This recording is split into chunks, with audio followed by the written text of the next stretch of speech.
I'm teaching English 101 as a hybrid course, and I'm enjoying it. It's it's a lot of work to figure out how to do it well, and I'm still in the process of that. It seems to be working really well for my students. I've had a lot of good feedback so far from students who had thought about taking the class online for the flexibility that it gave them, but were concerned that they wouldn't get enough guidance. So I think it's offering sort of the best of both worlds. It's got the flexibility in time and space that online learning offers, but online learning can get lonely, and it can get difficult for students to stay motivated and on track. So we meet one day a week, and that one day a week meeting really helps to build community and camaraderie, gives us a chance to kind of get to know each other in real time. And I think it helps students to get clarification. Sometimes in an online learning environment, they're not even sure what the question is that they're trying to ask, but when we get a dialogue going and everyone chimes in, then sometimes those questions become clear. So it's really helpful for that. It's helpful for me to be able to gauge what they're understanding and where the gaps are in their learning. It's a little easier in a hybrid environment than a fully online environment. I think there's like a whole extra layer of planning I realize that goes on with this. So when I teach face-to-face or online courses, I have to decide what my weekly modules or lessons are going to be, and then I have to look at how my activities align with my learning objectives. But when you teach hybrid, it's almost like you have this third layer where you also have to decide ahead of time which learning activities make the most sense in an online environment and which make the most sense in a classroom environment so that you can optimize. Because if you only meet one day a week in person, you don't want to waste that time doing something that they could be doing online. And at the same time, if you've got all this great the resources of an online learning environment, you want to make sure you're putting that to use, having them do research or create things and share them with each other. I like it. I like the flexibility that it gives me and that it gives my students. I like that it forces me to be a little more choosy and concise with my classroom time. I can't spend time lecturing or showing a video or doing too much of that. I have to really try to optimize that time so that it creates parameters that you have to work within, and I think that forces me to be more selective, try to be more efficient. Students seem to be liking it. I'm enjoying it. I think they need to be reminded of the format of the class still, and I think a lot of students are just new to it, like a lot of instructors are as well, and they have to remember to treat the online portion as more than just homework, but as an extension of the classroom. That the classroom, we go from meeting in person and then classroom time continues. It's not just homework time. And I can help. I have to remember to check in with them during the 6 days a week we're not meeting, put out announcements that they can respond to, and jump in on discussion boards and do other sorts of things to remind them that class time is. Okay. Well, I'm Martin, and I teach in the land surveying program at Renton Technical College. And I have a second-year program that we are in the process of teaching the first time in a hybrid format, in which we have made an effort to allow our students to be off campus a couple days a week, which benefits them in a lot of ways. And that was one of the motivations for going this direction, was the challenge of students commuting long distances to take a rigorous program and then turn around and commute again, as well as people in our second year who are tending to find work in their field in the second year and who are very motivated, sometimes motivated almost under duress by their employers, to help them out part-time. And so the flexibility of being able to move some of their coursework into the evening and into the weekend is beginning to work well. The biggest challenge is keeping up with them for me doing it the first time. And as much information and classwork as I was able to get set up ahead, there's still a lot of spontaneity in teaching, as I'm sure you know. Keeping the material fresh is as much of a challenge with a hybrid, if not more, than it was when we had the students all the time. This year, it's an incremental process getting students used to the online format, and I can't say that they're becoming true online students in every regard yet. It's kind of a moving target for them, and so as we do this pilot, some of the students are treating it more as a do your homework, get it done in a quiet home office, and turn it in online. And some students take more of an interactive approach, and that seems to go with their personalities. And another challenge then for me is helping students move more into that interactive mode online. And I know myself, having been an online student from time to time, that my classmates and I don't all do it the same way as students either. To be honest, in the first year it's been a huge job, and sometimes I find myself in catch-up mode. Well, the way we've been working it is that we're on ground Monday, Tuesday, Wednesday, and then off-site Thursday, Friday most weeks. And the students are quite religious about it. Their attendance Monday through Wednesday has been just darn near perfect. And they are serious, eager, and about the in-class business those days, because they know that that's their chance to be with me directly and with each other. And then having their marching orders and making sure that they check in is key during the rest of the time.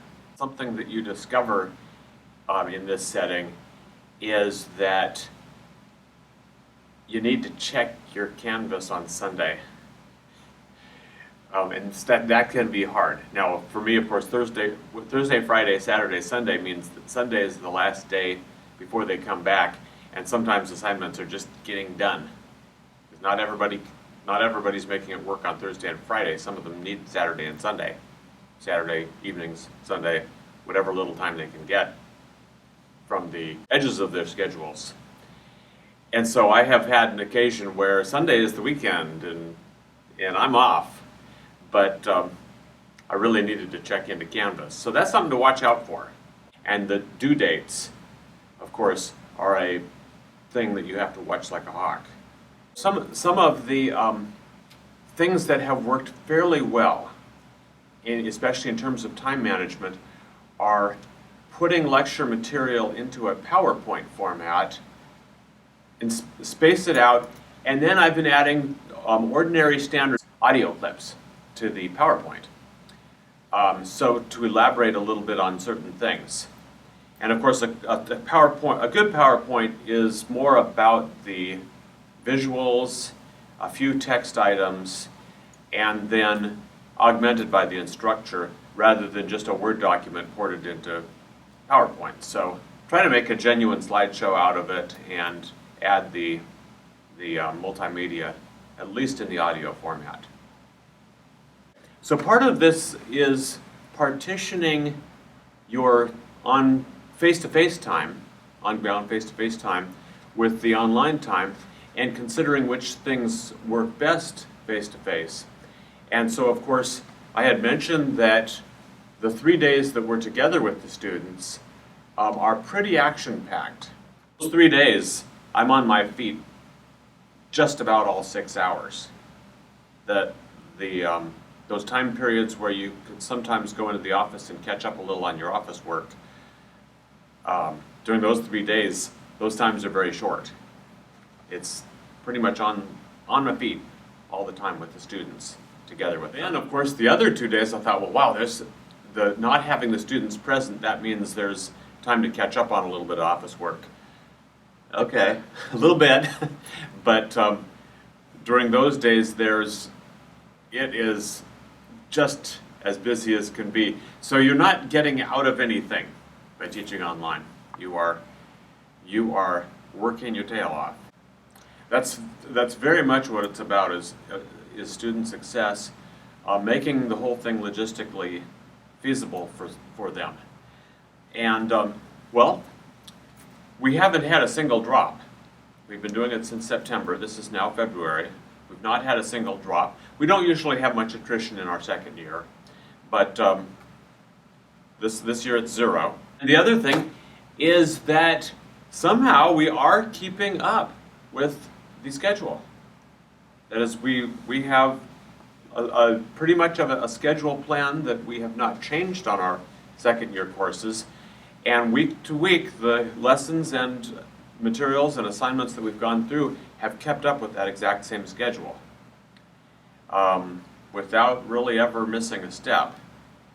Now, I've had to be careful and say, now, is there anything here that's maybe was a little bit fluffy that we didn't need, and sometimes paired a little bit in that regard to the most critical things, but otherwise we've kept up and covered everything.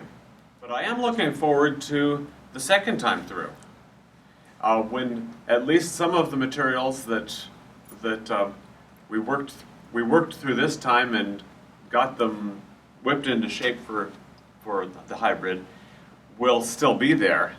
And of course, every single one of them will need to be tweaked, but next time, hoping for it to go even better. Hi, my name is Michelle Lesmeister, and I took the New Directions course because I wanted to be able to offer a new menu of classes for my students. I changed 2 classes to become hybrid classes for my students. I made a traditional multi-level adult basic skills class into the hybrid model, where students come to class Tuesday, Wednesday, and Thursday, and use the same model for my transition to college class. And boy, has it been a learning experience for me. I originally thought that what I was going to put online was going to look like A, B, and C. But when I started thinking about it and I spent more time, actually it looked like O, P, Q, R, S, and Z. And it takes a lot of time to create content that is digital for students to engage in. Now let me talk about that a little bit. For an adult learner, they easily become frustrated. And so I realized early on that design was going to be critical. And in my design, it needed to have a simple look with lots of modeling and examples. I couldn't overwhelm them the first 2 weeks. So because in my face-to-face classroom, I was a get up and go type of teacher on day 1, I had to really pace myself and not overdo it in the first 2 weeks of the online class. That took some professional restraint on my part because I like to engage them and get them cooking long before week 2. So what I decided to do was to model whatever assignment I was asking my students to do. So if they were to watch a video and write a short response, I would write a short response as a model to show them what I had in mind, so they wouldn't just click it off and not do the work. Because sometimes when you ask students to write a response, they don't know how much, how many sentences, does it have to look like this or that? So I wanted to give them some guidelines which were easy to follow. I try to be very granular and very gregarious in my comments to my students. I address them when I'm correcting their work. I try very hard to say something like, edits for your consideration, or suggested edits for your consideration, not just this is wrong. Because I think online, I have to have a different kind of presence. I don't do that on 100% of my responses, but for the most part, I try to be very specific and to give examples and to guide and mentor and show them how to use the online shell. Basically, the other thing that I realized was that the whole class was hybrid, so there were going to be some people that had problems getting the work off the online shell. So I allowed them to come in early, and I've set up an office hour one day when I normally would have class, but that's on Monday when students don't come. So I have a group of students who have a work group together on Monday, and they actually come in and they print off the assignments and do them. And because we're UDL and using the Universal Design for Learning, I want to be use the multimodalities in how students submit their work. So for an ABE student, I'm happy if they submit it online or if they submit it paper and pencil in my inbox. Whatever it is, as long as they're doing the work, it doesn't matter to me that it's not all in one format. So that required me to be a little more flexible than maybe I would have been when I first started thinking about this project. And then I have some discoveries about the students themselves. They're very proud of what they're learning, and they're reading a lot more than in just a face-to-face class. I'm posting readings, they're actually doing them, talking about them, sharing their answers, and teaching each other what they're learning about the readings online.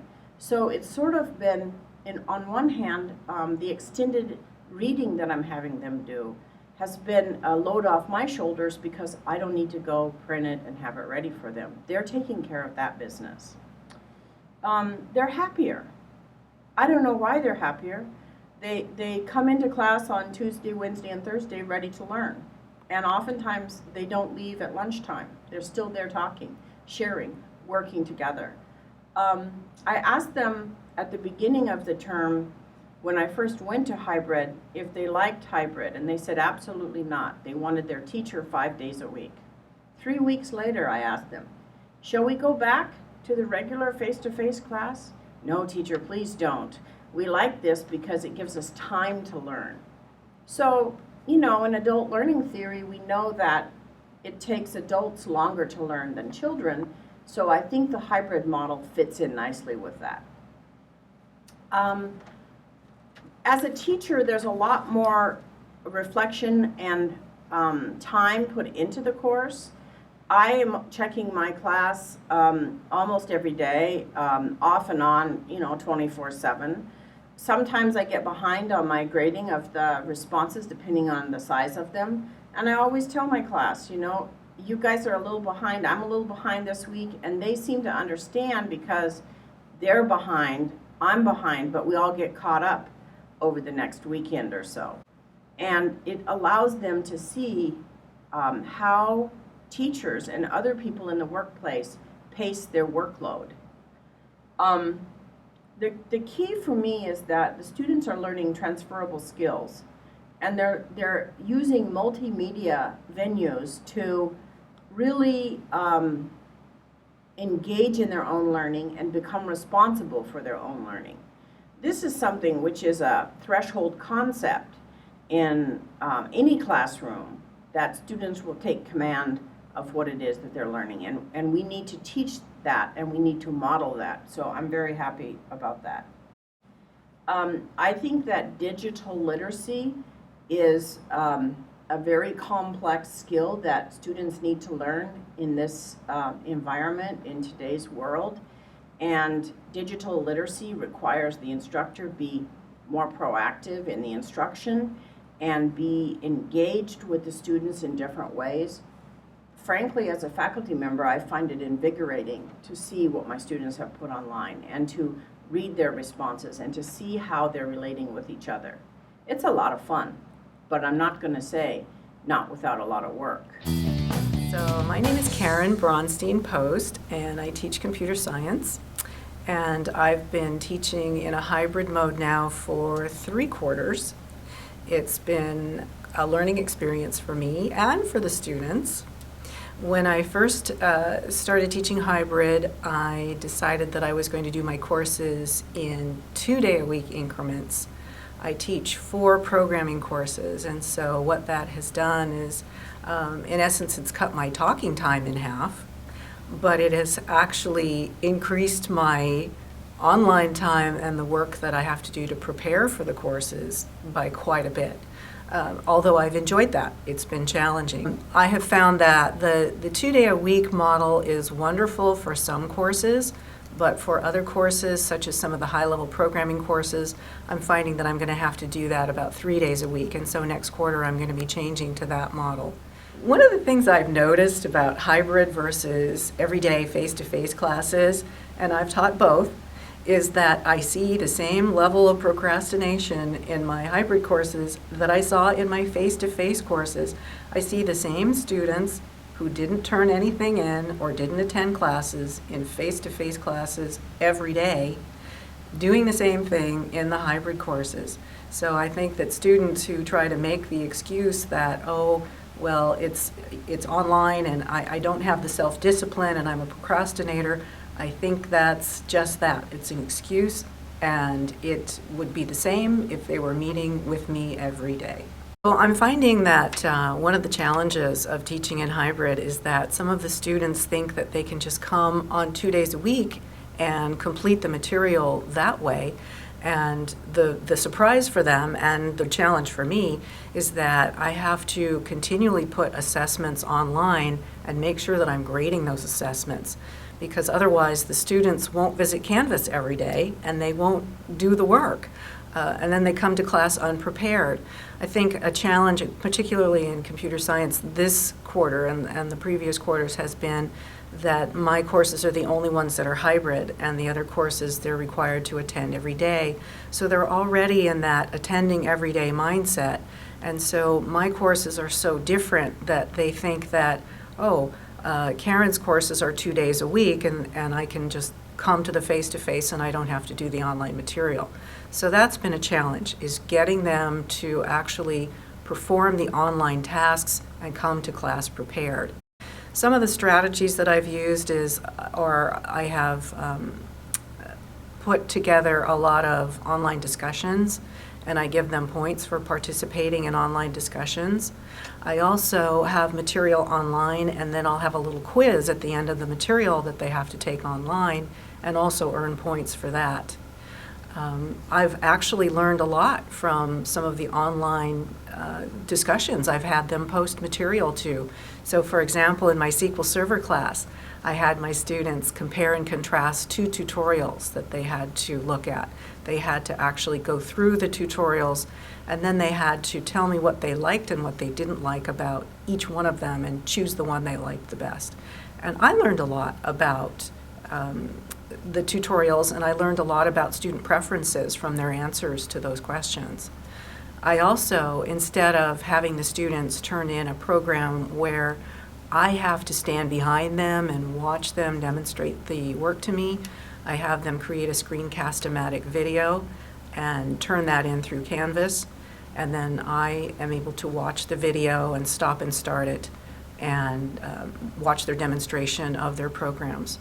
I've also heard from my advisory committee that this is, or would be, a wonderful tool for recruitment because it demonstrates the students' communication skills, their technical skills, and their presentation skills all in one package.